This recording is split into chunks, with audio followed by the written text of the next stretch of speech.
Hello and welcome back to our channel never quit. This is Rahul Sharma और आज हम discuss करने वाले हैं कुछ इंपॉर्टेंट एमसीक्यूज़ जो कि बेस्ड है इंडियन ज्योग्राफी पे। और हाँ, ये जेकेएसएसपी क्लास 4th के लिए तो इंपॉर्टेंट है ही है और भी एग्जामिनेशंस के लिए ये बहुत इंपॉर्टेंट है। तो अगर तो आप चैनल पे न्यू हैं और अभी तक आपने हमारा चैनल सब्सक्राइब नहीं किया है तो सबसे पहले चैनल को सब्सक्राइब कर ले और इसी के साथ बेल आइकन को प्रेस कर ले ताकि फ्यूचर में आने वाली हर एक नोटिफिकेशन सबसे पहले आप तक पहुँच सके। तो हमारे रेगुलर व्यूअर्स हैं वो तो जानते हैं कि हम एमसीक्यू सेशंस कैसे करते हैं। लेकिन जो न्यू है मैं उनके लिए बता दूं कि एमसीक्यू सेशंस में आपके सामने क्वेश्चंस आएंगे और उन क्वेश्चंस के आंसर्स आप करेंगे और एंड में मुझे अपना टोटल स्कोर जो है वो आप कमेंट बॉक्स में बताएंगे। लेकिन आज एमसीक्यू के साथ मैं हर एक एमसीक्यू के कुछ फैक्ट्स भी आपके साथ डिस्कस करूँगा। तो बहुत इंपॉर्टेंट क्लास होने वाली है। कुछ क्वेश्चन आपकी स्क्रीन पर आपको दिख भी रहे हैं। अगर आपको इनके आंसर पता है तो आप मुझे कमेंट सेक्शन में बता सकते हैं और अगर नहीं पता है और जानना चाहते हैं तो वीडियो को एंड तक ज़रूर देखिए। तो चलिए ज़्यादा बातें नहीं करते हैं और आज का सेशन शुरू करते हैं without wasting any further time. Let's get started. So first question आपके सामने जो आ रहा है वो है कि Kavaratti is situated in. Kavaratti एक प्लेस है इंडिया में और आपने बताना है कि वो कहाँ पर है। तो आपके ऑप्शंस हैं आपके सामने। ए ऑप्शन है पौंडीचेरी, ऑप्शन बी है Diu and Daman, option C है अंडमान एंड निकोबार आइलैंड्स और ऑप्शन डी है लक्षद्वीप। तो जल्दी से अपना आंसर गेस कर लीजिए, मैं आपको टाइम दे रहा हूँ, ठीक है। तो कावारती कहाँ पर है ये आपने बताना है मुझे। तो इसका आंसर मैं बताने लगा हूँ आपको। तो कावारती है आपकी, मैं पेन सेलेक्ट कर लूँ, तो कावारती है आप कि लक्षद्वीप में। Even Kavaratti is the capital of Lakshadweep. Kavaratti के बारे में मैं बता दूं, यहाँ पर सिर्फ एक ही आइलैंड है, ओनली वन आइलैंड है यहाँ पर और एक ही डिस्ट्रिक्ट है लक्षद्वीप। और ये किसके लिए फेमस है? अपने वाइट सैंड के लिए। यहाँ पर जो रेत है वो बिल्कुल प्योर वाइट कलर का है, तो इसके लिए ये बहुत ही फेमस है। तो ये चीज़ें आप नोट कर सकते हैं। ये फैक्ट्स हैं कावारती के बारे में और इससे रिलेटेड कोई भी क्वेश्चन आपके एग्जाम में आ सकता है। तो चलिए नेक्स्ट क्वेश्चन देखते हैं, ठीक है। तो नेक्स्ट क्वेश्चन आ रहा है कि Dispur is the capital city of which north eastern state.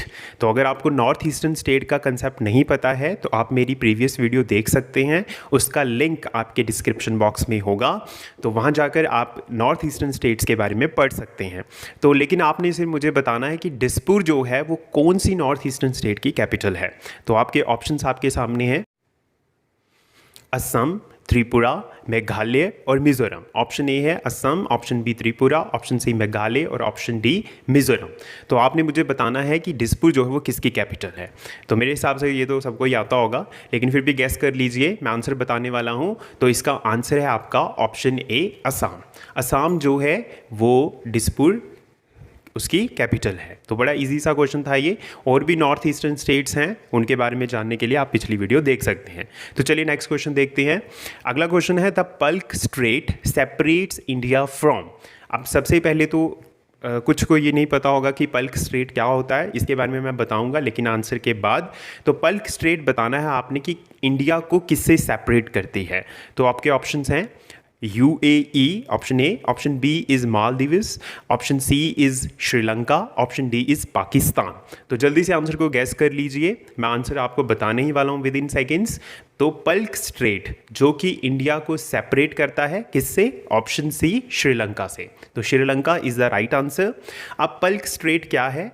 पल्क straight actually straight उस चीज़ को बोला जाता है जो वाटर वे होता है बिटवीन टू लैंड मासेस। तो अगर आप इंडिया का मैप देखेंगे, इंडिया और श्रीलंका के बीच में थोड़ा सा वाटर वे है, उसको बोला जाता है स्ट्रेट।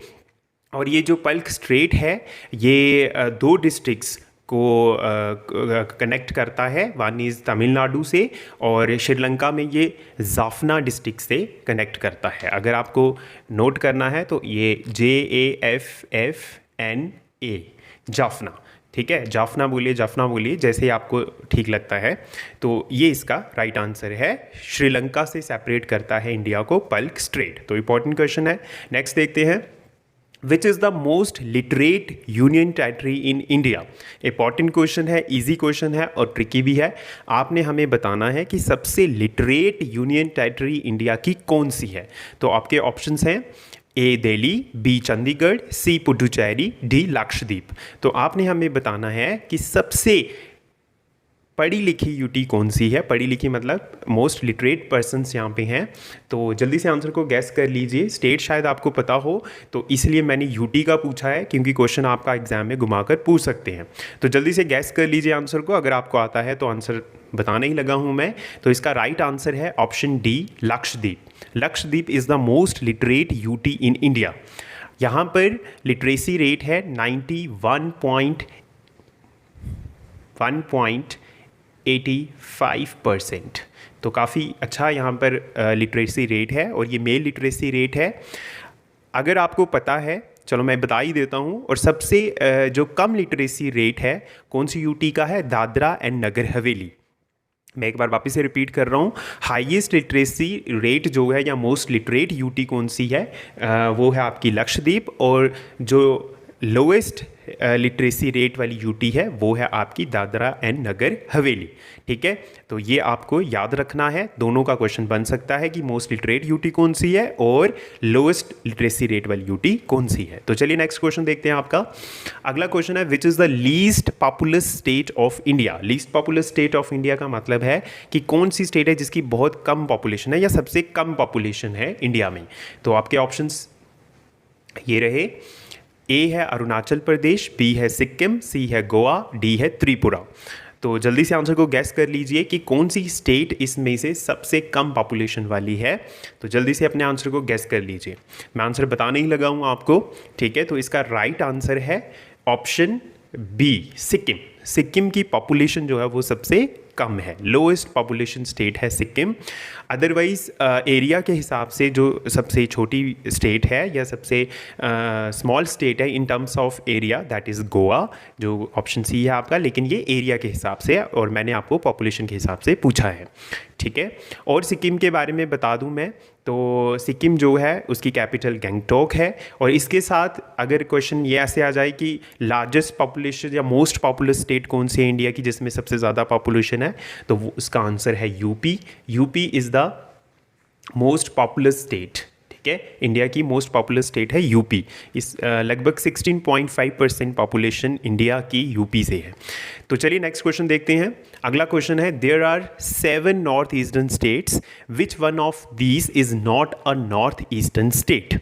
तो लास्ट प्रीवियस वीडियो अगर आपने अभी तक नहीं देखी है तो प्लीज़ आप उसको देख लें। मैंने वहाँ पे सारी की सारी नॉर्थ ईस्टर्न स्टेट्स को पढ़ाया है, जिनको 7 सिस्टर्स बोलते हैं हम। तो आपके सामने कुछ ऑप्शंस हैं, आपने उसमें से बताना है कि ये इनमें से कौन सी नॉर्थ ईस्टर्न स्टेट नहीं है। तो चलिए ऑप्शन देखते हैं। ऑप्शन ए है मिज़ोरम, ऑप्शन बी है काराइकल, और ऑप्शन सी है मणिपुर, और ऑप्शन डी है आपका त्रिपुरा। तो जल्दी से आंसर को गैस कर लीजिए। इसमें तो आपको समय नहीं लगना चाहिए अगर आपने लास्ट वीडियो देखा है मेरा। तो मैं इसका आंसर बताने वाला हूं। तो which one of these is not a north eastern state? Right answer option B, Karaikal. अब ये कराईकल क्या है? ये एक टाउन है पुडुचेरी में। ठीक है, तो this is not a north eastern state, तो right answer is Karaikal. Next question देखते हैं, question number 7। Which one of the following UT contains the southernmost point on Indian territory. बहुत इंपॉर्टेंट क्वेश्चन है। क्वेश्चन दो तरीके से पूछा जा सकता है कि सबसे सदर्न मोस्ट पॉइंट इंडिया का कौन सा है, और इसके साथ कि कौन सी यूटी में है। तो दोनों तरफ से क्वेश्चन इंपॉर्टेंट है। तो चलिए इसके ऑप्शंस में नजर डालते हैं। ऑप्शन ए है दमन एंड दीव, ऑप्शन बी है लक्षद्वीप आइलैंड्स, ऑप्शन सी है अंडमान एंड निकोबार आइलैंड, और ऑप्शन डी है पौंडीचेरी। तो क्वेश्चन ये है कि कौन सी यूटी में इंडिया का सदर्न मोस्ट पॉइंट लाई करता है। तो जल्दी से आंसर को गैस कर लीजिए। मैं आपको आंसर बताने वाला हूं विद इन सेकेंड्स में। ठीक है, so which one of the following UT contains a southernmost point on India territory? Right answer is option C, Andaman and Nicobar islands. तो सबसे पहले बात करते हैं कि सदर्न मोस्ट पॉइंट है कौन सा। ठीक है, सदर्न मोस्ट पॉइंट है इंडिया का इंदिरा पॉइंट। क्या नाम है उसका? इंदिरा पॉइंट। ठीक है, ऐसा बोला जाता था कि ये सबमर्ज्ड हो गया है, लेकिन स्टिल अभी तक इसको कंसीडर किया जाता है इंदिरा पॉइंट। नोट कर लीजिए आप इसको। ठीक है, तो इंदिरा पॉइंट ग्रेट निकोबार में है, और दिस इज़ द सदर्न, हाँ ये ग्रेट निकोबार में है। ये बहुत इंपॉर्टेंट चीज़ है, और ये सदर्न मोस्ट पॉइंट है इंडिया का। तो आप मुझे कमेंट सेक्शन में ये चीज़ बताएंगे कि इंडिया का ईस्टर्न मोस्ट, सदर्न मोस्ट और वेस्टर्न मोस्ट पॉइंट कौन कौन से हैं। मतलब सारे पॉइंट आपको पता होने चाहिए। ठीक है, तो इसके बारे में आप मुझे कमेंट सेक्शन में बताएंगे। अगर मुझे नहीं बताना है, लेकिन अपनी नॉलेज के लिए आप प्लीज़ इसको ज़रूर सर्च कर लीजिए, इस पर भी क्वेश्चन आपको आ सकता है। तो चलिए देखते हैं नेक्स्ट क्वेश्चन। नेक्स्ट क्वेश्चन है विच of the following countries does not share border with Sikkim. इनमें से कौन सी ऐसी कंट्रीज हैं जो सिक्किम के साथ बॉर्डर शेयर नहीं करती हैं। होप आपको क्वेश्चन समझ आ गया है कि विच of the following countries does not share border with Sikkim. तो ऑप्शंस में नजर डालते हैं। ऑप्शन ए है भूटान, ऑप्शन बी है चाइना, ऑप्शन सी है बांग्लादेश और ऑप्शन डी है नेपाल। तो इनमें से कौन सी कंट्रीज हैं जो सिक्किम के साथ बॉर्डर शेयर नहीं करती हैं। आंसर को गैस कीजिए, अगर आता है वेल एंड गुड, और जल्दी से आंसर को नोट कर लीजिए। मैं आंसर आपका बताने वाला हूं। तो इसका राइट आंसर है ऑप्शन सी बांग्लादेश। ठीक है, तो बांग्लादेश ऐसी कंट्री है जिसके साथ सिक्किम जो है वो बॉर्डर शेयर नहीं करता है। तो इट मीन सिक्किम जो है वो 3 कंट्रीज के साथ बॉर्डर शेयर करता है, that is Bhutan, China and Nepal. ठीक है, तो इन तीनों कंट्रीज के साथ जो है वो सिक्किम जो है वो अपना बॉर्डर शेयर करता है। मैं बता दूं आपको, नेपाल जो है नेपाल के साथ वो वेस्ट में करता है। ठीक है, सिक्किम के वेस्ट साइड पे नेपाल आता है। तिब्बत और चाइना नॉर्थ और ईस्ट पार्ट में आते हैं। ठीक है, चाइना का कौन सा पार्ट है? ठीक है, तो ये नॉर्थ ईस्ट पार्ट में आते हैं। ठीक है, और इसके साथ भूटान जो है वो साउथ ईस्ट में आता है। ठीक है, साउथ ईस्ट में आता है आपका भूटान, चाइना आता है नॉर्थ ईस्ट में, दिस इज़ नॉर्थ ईस्ट। ठीक है, और वेस्ट में आता है नेपाल। तो इन 3 कंट्रीज़ के साथ सिक्किम जो है अपना बॉर्डर शेयर करता है और बांग्लादेश के साथ नहीं करता है। तो चलिए नेक्स्ट क्वेश्चन देखते हैं। Which city is known as the summer capital of Jammu and Kashmir. ठीक है, कौन सी सिटी जो है वो समर कैपिटल है जम्मू और कश्मीर की। तो चलिए ऑप्शंस पे नज़र डालते हैं। ऑप्शन ए है जम्मू, ऑप्शन बी है श्रीनगर, ऑप्शन सी है शिमला और ऑप्शन डी है अनंतनाग। तो ये तो आपको पता ही होगा, बड़ा इजी सा क्वेश्चन है। तो इसका आंसर मैं आपको जल्दी ही बता दूंगा क्योंकि ये बहुत सिंपल सा क्वेश्चन है। तो इसका राइट आंसर है option B Srinagar. Srinagar is the summer capital of Jammu and Kashmir और विंटर कैपिटल क्या है? जम्मू है। राइट, तो चलिए नेक्स्ट क्वेश्चन देखते हैं। Mawsynram holds the world record for highest annual rainfall. It is located in which of the following state. तो question आपको एक इंफॉर्मेशन के साथ है कि एक जगह है जिसका नाम है माइसन राम, जो कि चेरापूंजी जगह है एक्चुअली। ठीक है, आपने बताना है कि वो कौन सी स्टेट में है। तो आपके ऑप्शन ये रहे। ऑप्शन ए है मेघालय, ऑप्शन बी है असम, ऑप्शन सी है अरुणाचल प्रदेश और ऑप्शन डी है नागालैंड। तो इसमें से कौन सी स्टेट में आपका जो है वो माइसन राम, जो जहाँ पर world record highest annual rainfall होती है, वो है। तो जल्दी से आंसर को गैस कर लीजिए, मैं आंसर बताने ही लगा हूँ। तो इसका राइट आंसर है ऑप्शन ए मेघालय। ठीक है, मेघालय, नाम से ही पता चल रहा है, मेघ मतलब बादल, तो यहाँ सबसे ज़्यादा बारिश होती है। तो चलिए देखते हैं अपना नेक्स्ट क्वेश्चन। नेक्स्ट क्वेश्चन आ रहा है कि in which year peacock was declared as the national bird of India. तो बहुत बहुत इंपॉर्टेंट क्वेश्चन है ये आपके एग्जाम में पूछा जा सकता है कि पिकॉक को कौन से ईयर में national bird of India declare किया गया था। तो चलिए ऑप्शंस पे नज़र डालते हैं। ऑप्शन ए है 1958, ऑप्शन बी 1960, ऑप्शन सी 1963 और ऑप्शन डी 1965। तो मुझे बताइए कि इनमें से कौन से ईयर में पिकॉक को अब हमारा राष्ट्र पक्षी घोषित किया गया था। ठीक है, तो आपके पास टाइम है, जल्दी से गैस कर लीजिए। मैं बहुत जल्दी आंसर बताने वाला हूँ, जल्दी से गैस कर लीजिए। और इसका राइट आंसर है पिकॉक को डिक्लेयर किया गया था national bird of India in the year 1963। That is option C is the right answer. चलिए नेक्स्ट क्वेश्चन देखते हैं इसके साथ। Which is the largest state in India in terms of area. बहुत ही आसान क्वेश्चन है लेकिन इंपॉर्टेंट है कि कौन सी स्टेट जो है इन टर्म्स ऑफ एरिया सबसे बड़ी है। तो आपके ऑप्शंस ये रहे, मध्य प्रदेश, बी महाराष्ट्र, सी राजस्थान, डी उत्तर प्रदेश। बहुत आसान क्वेश्चन है। तो इसका राइट आंसर मैं जल्दी बता दूंगा क्योंकि मुझे लगता नहीं था इसमें ऑप्शंस की ज़रूरत है, क्योंकि ये बहुत ही आसान है। इसका राइट आंसर है ऑप्शन सी राजस्थान। तो राजस्थान जो है वो लार्जेस्ट स्टेट है इन टर्म्स ऑफ एरिया। और पॉपुलेशन के हिसाब से मैंने आपको पहले भी बता दिया, वो है उत्तर प्रदेश, जिसकी 16.5% पॉपुलेशन है पूरी कंट्री में। ठीक है, तो चलिए नेक्स्ट क्वेश्चन देखते हैं। Tropic of cancer passes through how many Indian states. Again important question, और ये क्वेश्चन मैंने आपको प्रीवियस वीडियो में बहुत अच्छे से बताया है कि ट्रॉपिक ऑफ कैंसर कौन कौन सी स्टेट्स में से पास करता है और कितनी स्टेट्स में से पास करता है। अगर आपने अभी तक वो नहीं देखी है तो प्लीज़ डिस्क्रिप्शन बॉक्स में जाइए, वहाँ पे उसका लिंक है और उधर से आप मेरी प्रीवियस वीडियो को देख सकते हैं जो कि ट्रॉपिक ऑफ कैंसर के बारे में है। तो चलिए ऑप्शन में नज़र डालते हैं कि ऑप्शन ट्रॉपिक ऑफ कैंसर जो है वो कितनी स्टेट्स में से पास करता है। तो ऑप्शन ए है 6, ऑप्शन बी है 7, ऑप्शन सी है 8 और ऑप्शन डी है 9। तो जल्दी से आंसर को गैस कर लीजिए। जिन्होंने पुरानी वीडियो देखी है उनको तो आंसर आता ही होगा, तो मैं इसका आंसर बताने ही लगा हूं। तो ट्रॉपिक ऑफ कैंसर जो है वो पास करता है आपकी 8 स्टेट्स में से। वो कौन कौन सी स्टेट्स हैं, किस किस में से पास करता है, उसको किस कोड में याद करना है, ये सब प्रीवियस वीडियो में है। तो जल्दी से प्रीवियस वीडियो को देख लो, आपको फटाफट विद इन सेकेंड्स पूरी की पूरी स्टेट्स याद हो जाएंगी एक सिंपल से कोड के साथ। तो चलिए नेक्स्ट क्वेश्चन देखते हैं। With which country does India have the longest border? कौन सी कंट्री के साथ इंडिया जो है वो लॉन्गेस्ट बॉर्डर शेयर करता है? ये क्वेश्चन भी मैंने लास्ट में पढ़ाया है, लास्ट वीडियो में पढ़ाया है। तो चलिए इसके ऑप्शंस देखते हैं। ऑप्शन ए है China, option B Pakistan, option C Nepal और ऑप्शन डी बांग्लादेश। तो जल्दी से गैस कर लीजिए इसका राइट आंसर क्या है कि इंडिया कौन सी कंट्री के साथ सबसे ज़्यादा बॉर्डर शेयर करता है। तो बहुत इंपॉर्टेंट है, ठीक है, जल्दी से गैस कर लीजिए इसका आंसर। ठीक है, तो इसका राइट आंसर है डी, बांग्लादेश। ठीक है, बांग्लादेश के साथ इंडिया सबसे ज़्यादा बॉर्डर शेयर करता है। कितनी लेंथ है, सब कुछ ये सब चीज़ें मैंने पिछली वीडियो में बताई हैं। प्लीज़ प्रीवियस वीडियो को देखें, आपको ये आंसर आपकी फिंगर टिप्स पे होंगे। तो चलिए नेक्स्ट क्वेश्चन देखते हैं। Which state of India has the longest coast line? बड़ा ही इंपॉर्टेंट क्वेश्चन है, ठीक है, कि कौन सी इंडियन स्टेट है जिसकी लॉन्गेस्ट कोस्ट लाइन है।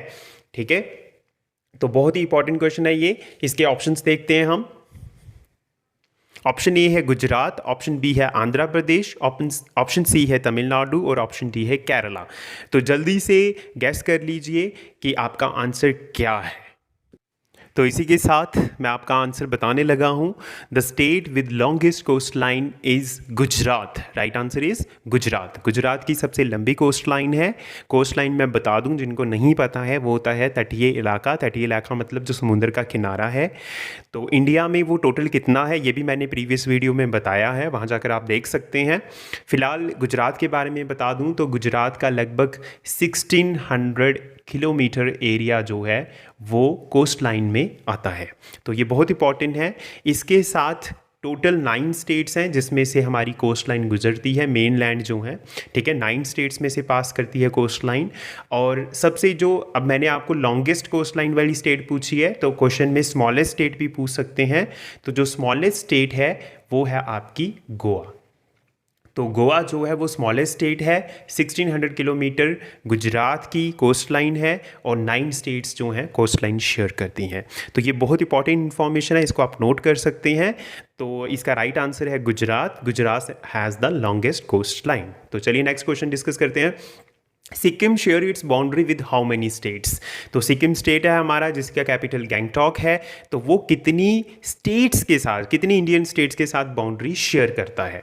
तो आपका ऑप्शन ए है 1, ऑप्शन बी 2, ऑप्शन सी 3 और ऑप्शन डी 4। तो जल्दी से गैस कर लीजिए। अगर आप आंसर जानते हैं वेल एंड गुड, अगर नहीं जानते हैं तो वेट कीजिए राइट आंसर के लिए। तो मैं इसका राइट आंसर बताने ही लगा हूँ आपको। तो सिक्किम शेयर करता है, सोच लीजिए जल्दी से, मैं आंसर बताने लगा हूँ आपको। सिक्किम शेयर करता है अपनी बाउंड्री सिर्फ और सिर्फ एक स्टेट के साथ, only 1 state. That is very important. Sikkim share its border only with 1 Indian state and that is west Bengal. West Bengal के साथ वो अपनी बाउंड्री शेयर करता है। देखिए 3 फॉरेन कंट्री, इंटरनेशनल कंट्रीज़ के साथ, और एक तरफ से वो सिर्फ किसके साथ है? वेस्ट बंगाल के साथ है। तो बहुत इंपॉर्टेंट क्वेश्चन है।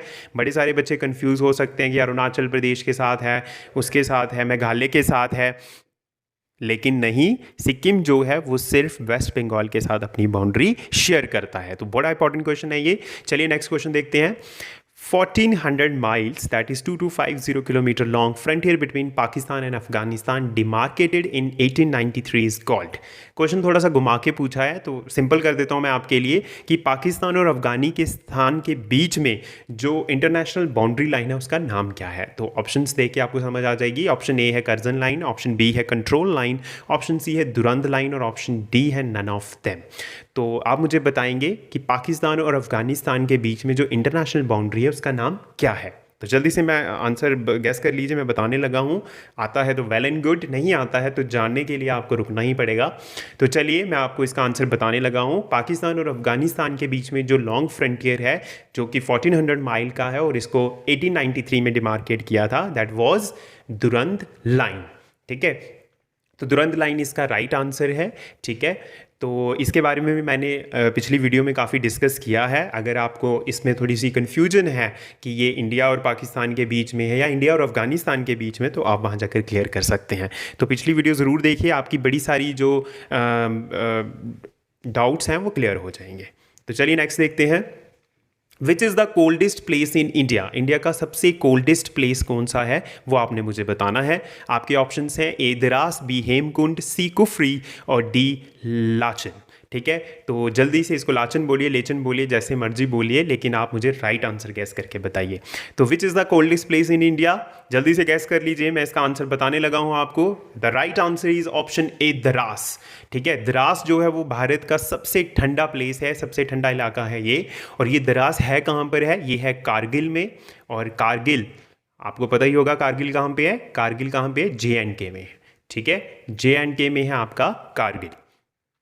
ठीक है, यहाँ पे इतना साफ लिखा नहीं जाता है, प्लीज़ सुन लीजिए, मैं कारगिल बोल रहा हूँ। कारगिल लद्दाख यूटी में है और इसको गेटवे ऑफ लद्दाख भी बोला जाता है। और यहाँ का जो टेम्परेचर है वो लगभग -22 डिग्री सेल्सियस जाता है। That is the coldest place in India. ध्यान से सुनिएगा, मैं कोल्डेस्ट प्लेस इन इंडिया बोल रहा हूँ।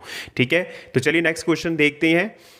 क्वेश्चन नंबर 19 है, bay of Bengal includes which of the following islands? Bengal की खाड़ी में कौन से आइलैंड पाए जाते हैं वो आपने मुझे बताना है। सिंपल सा क्वेश्चन है, ऑप्शंस पे नजर डालते हैं। ऑप्शन ए है Andaman and Nicobar island, option B है लक्षद्वीप, ऑप्शन सी है मिनोके एंड ऑप्शन डी है अमिनडिव आइलैंड। तो बड़ा सिंपल सा क्वेश्चन है ये भी, जल्दी से गैस कर लीजिए, मैं इसका आंसर आपको विद इन सेकेंड्स बता दूंगा। तो बे ऑफ बंगाल जो है वो आपका आता है option A, Andaman and Nicobar island को वो क्या करता है? कवर करता है। ठीक है, तो बे ऑफ बंगाल में क्या आते हैं आपके? अंडमान एंड निकोबार आइलैंड, ये बहुत इंपॉर्टेंट है। तो आप मुझे बताएंगे कि लक्षद्वीप कौन से सी में आता है या कौन से ओशन में आता है, वो आपने मुझे बताना है कि लक्षद्वीप आइलैंड कौन से सी में या कौन से ओशन में पाया जाता है, ये आप मुझे कमेंट सेक्शन में बताएंगे। चलिए नेक्स्ट क्वेश्चन देखते हैं जल्दी से। तो क्वेश्चन नंबर 20 है, विच इज़ द लार्जेस्ट जू इन इंडिया? सबसे बड़ा जू कौन सा है इंडिया का? आपके ऑप्शंस आपके सामने हैं। ऑप्शन ए है national zoological park Delhi, option B है मैसूर जू, और ऑप्शन सी है एरिगनर अन्ना जूलॉजिकल पार्क, और ऑप्शन डी है अलीपुर जूलॉजिकल गार्डन्स। तो इंपॉर्टेंट क्वेश्चन है और थोड़ा सा टफ भी होगा आपके लिए, लेकिन ये बहुत इंपॉर्टेंट क्वेश्चन है, ये आपके एग्जाम में पूछा जा सकता है। तो जल्दी से गैस कर लीजिए, आता है तो बहुत अच्छी बात है, नहीं आता है तो आंसर का वेट कीजिए, मैं भी आंसर बताऊंगा विद इन सेकेंड्स में। सो द लार्जेस्ट जू in India, the right answer is option D, Alipur zoological garden. ठीक है, अब ये अलीपुर जूलॉजिकल गार्डन है कहाँ पे है? ये है आपका कोलकाता जू, इसको कोलकाता जू भी बोला जाता है, और है कहाँ पे? ये कोलकाता में। तो ये बड़ा ही फेमस है और इसमें मैक्सिमम एनिमल्स हैं, और एक ही छत के अंदर एक ही जगह पे आपको बड़े सारे एनिमल्स देखने को मिल जाएंगे। तो जू आपको पता ही होगा जहाँ पे एनिमल्स को रखते हैं हम। तो कोलकाता जू जो है दैट इज़ द लार्जेस्ट जू इन इंडिया, और उसका सही नाम है अलीपुर जूलॉजिकल गार्डन। ठीक है, तो चलिए नेक्स्ट क्वेश्चन देखते हैं। Question number 21, where will you find India's only floating post office? तो ये क्वेश्चन आ गया थंबनेल वाला, जिसका आंसर आप जानना चाहते हैं, तो मैं इसका आंसर आपको बताता हूँ अभी। ऑप्शन देख लेते हैं। ऑप्शन ए है श्रीनगर, ऑप्शन बी है शिल्लोंग, ऑप्शन सी है भोपाल, और ऑप्शन डी है उदयपुर। तो आप मुझे बताएंगे कि इंडिया का इकलौता फ्लोटिंग पोस्ट ऑफिस कौन सा है, तैरता हुआ? जी बिल्कुल। तो इसका किसी को तो आंसर गैस हो चुका होगा, लेकिन फिर भी मैं आपको टाइम देता हूँ, जल्दी से आंसर को गैस कर लीजिए, मैं आंसर बताने ही लगा हूँ। So the only India's floating post office is in Srinagar. तो श्रीनगर में है ये हाउस बोट जैसे होते हैं श्रीनगर में, उस तरह से है। और इस पोस्ट ऑफिस का नाम है Nehru park floating post office, और ये डल लेक पे है, फ्लोट कर रहा है। तो मोस्ट इंपॉर्टेंट क्वेश्चन है, ऐसे क्वेश्चन ट्रिकी क्वेश्चन आपके एग्जाम में पूछे जा सकते हैं, और इवन आपको पता भी होने चाहिए। तो चलिए नेक्स्ट क्वेश्चन देखते हैं। विच is the highest point in India? India का हाईएस्ट पॉइंट कौन सा है? तो जल्दी से इसके ऑप्शंस देख लीजिए। ऑप्शन ए है K2, ऑप्शन बी है कंचनजंगा, ऑप्शन सी है नंदा देवी, और ऑप्शन डी है नंगा पर्वत। तो जल्दी से आंसर को गैस कर लीजिए। मैं आंसर आपको पता है बहुत जल्दी बता देता हूँ, लेकिन हाँ थोड़ा सा एनालाइज कीजिए क्योंकि क्वेश्चंस मैक्सिमम कवर करने हैं हमने। ठीक है, तो जल्दी से आंसर को गैस कर लीजिए। मैं आंसर बताने लगा हूँ। The highest point in India is option B, Kangchenjunga. Maximum ने K2 सोचा होगा, लेकिन K2 जो है मैंने लास्ट में अपनी फर्स्ट वीडियो में इसको डिस्कस किया है कि K2 थोड़ा सा हमारे लिए डिस्प्यूटेड पार्ट है। सो कंचनजंगा जो कि नेपाल और सिक्किम के बॉर्डर में है, और ये थर्ड हाईएस्ट पीक है वर्ल्ड में, थर्ड हाईएस्ट पीक। ठीक है, third highest peak.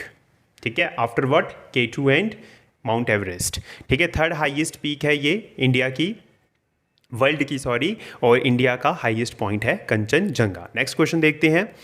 Where is the world's highest rail bridge is located in India. India का हाईएस्ट रेल ब्रिज कहाँ पर है?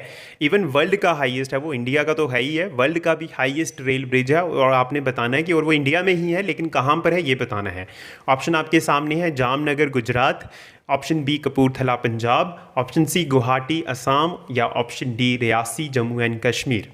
तो जल्दी से आंसर को गैस कर लीजिए। ये बहुत बहुत इंपॉर्टेंट क्वेश्चन है, और ये करंट अफेयर का भी क्वेश्चन बन सकता है आपका। तो जल्दी से आंसर को गैस कर लीजिए। मैं जल्दी आंसर बताने वाला हूँ। तो वर्ल्ड का हाईएस्ट रेल ब्रिज कहाँ पर है? Right answer is option D, Reasi Jammu and Kashmir. तो इसके बारे में हम थोड़ा सा डिस्कस करेंगे। तो वर्ल्ड हाईएस्ट रेल ब्रिज जो है वो रियासी जम्मू एंड कश्मीर में है।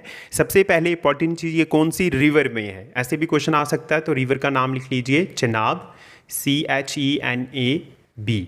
ठीक है, चेनाब नदी पे है ये। ठीक है, और इसकी हाइट है 359 मीटर। ठीक है, 359 मीटर इसकी हाइट है, और ये अभी अंडर कंस्ट्रक्शन है, ये अभी कंप्लीट नहीं हुआ है, लेकिन इसका जो बेस है वो बन चुका है। तो इसलिए ये वर्ल्ड का हाईएस्ट रेल ब्रिज जो है वो जम्मू और कश्मीर के रियासी ज़िले में है। तो चलिए नेक्स्ट देखते हैं question number 24। Largest UT in terms of area is. मैं आपको बता दूं हमारी यूटीज़ काफ़ी चेंज हुई हैं, अब 8 यूटी हो गई हैं, और इसके बारे में भी मैंने अपनी प्रीवियस वीडियो में डिस्कस किया है। तो चलिए इसके ऑप्शंस देखते हैं। ऑप्शन ए है लद्दाख, ऑप्शन बी है चंडीगढ़, ऑप्शन सी है अंडमान एंड निकोबार आइलैंड, और ऑप्शन डी है जम्मू एंड कश्मीर। तो आपने मुझे बताना है कि सबसे बड़ी UT in terms of area, area के हिसाब से सबसे बड़ा यूनियन टेरिटरी कौन सा है इंडिया का। तो जल्दी से आंसर को गैस कर लीजिए, मैं भी आंसर आपको बता दूंगा विद इन अ सेकेंड्स। तो इसका राइट आंसर मैं बताने लगा हूँ, ऑप्शन ए लद्दाख। लद्दाख जो है that is the largest UT in terms of area. तो ये इंडिया में लगभग 1.80% एरिया जो है वो कवर करती है, शेयर करती है इंडिया का 1.80% एरिया। सेकंड नंबर पे जम्मू कश्मीर है जो 1.70% एरिया जो है वो शेयर करता है। ठीक है, तो बहुत इंपॉर्टेंट है ये। ठीक है, फर्स्ट नंबर पे है एरिया के हिसाब से लद्दाख, और सेकंड नंबर पे है Jammu and Kashmir, third number पे है अंडमान एंड निकोबार आइलैंड। तो इतना खैर पूछेंगे नहीं, लेकिन फिर भी आपको फर्स्ट और सेकंड का आइडिया होना चाहिए, क्योंकि लद्दाख अब यूटी में है, तो इसलिए इसको जम्मू कश्मीर में नहीं काउंट करना है। जम्मू कश्मीर अलग यूटी है और लद्दाख अलग यूटी है। ठीक है, तो चलिए नेक्स्ट क्वेश्चन देखते हैं। Largest UT in terms of population is. Population के हिसाब से सबसे बड़ी यूटी कौन सी है वो आपने मुझे बताना है। अगेन ऑप्शन सेम है, दिल्ली है, चंडीगढ़ है, अंडमान निकोबार आइलैंड है, और जम्मू एंड कश्मीर है। तो जल्दी से गेस कर लीजिए आंसर को, मैं आंसर आपके सामने बताने ही लगा हूँ। तो पॉपुलेशन के हिसाब से जो सबसे बड़ी यूटी है, अगर आप नहीं जानते हैं तो ऑप्शन ए दिल्ली। ठीक है, दिल्ली जो है वो सबसे बड़ी यूटी है इन टर्म्स ऑफ पॉपुलेशन। दिल्ली में लगभग 1.39% शेयर करती है ये इंडिया की पॉपुलेशन। ठीक है, 1.39% दिल्ली जो है वो इंडिया की पॉपुलेशन शेयर करती है। और JNK जो है, ठीक है, इसके बाद JNK है सेकंड नंबर पे, वो करती है 1.01%। तो इसके साथ आपके थोड़े से करंट अफेयर भी चल रहे हैं। देखिए, जम्मू कश्मीर जो है वो 1.01% इंडिया का एरिया शेयर करता है, पॉपुलेशन में शेयर करता है, और 1.39 जो है वो आपका दिल्ली करता है। तो इसके साथ ही आज का हमारा सेशन जो है वो यहाँ पे ही रुकता है। ये यहाँ पे रुक नहीं रहा है, ये हम थोड़ा सा पॉज ले रहे हैं। ठीक है, नेक्स्ट 25 क्वेश्चन अगली 2 क्लासेस के बाद आ जाएगा, तो जुड़े रहिए हमारे साथ। So thank you for watching, for being with me, and please subscribe our channel, share our channel as much as possible. So do like share and subscribe और ऐसे ही प्यार देते रहिए जैसे आप दे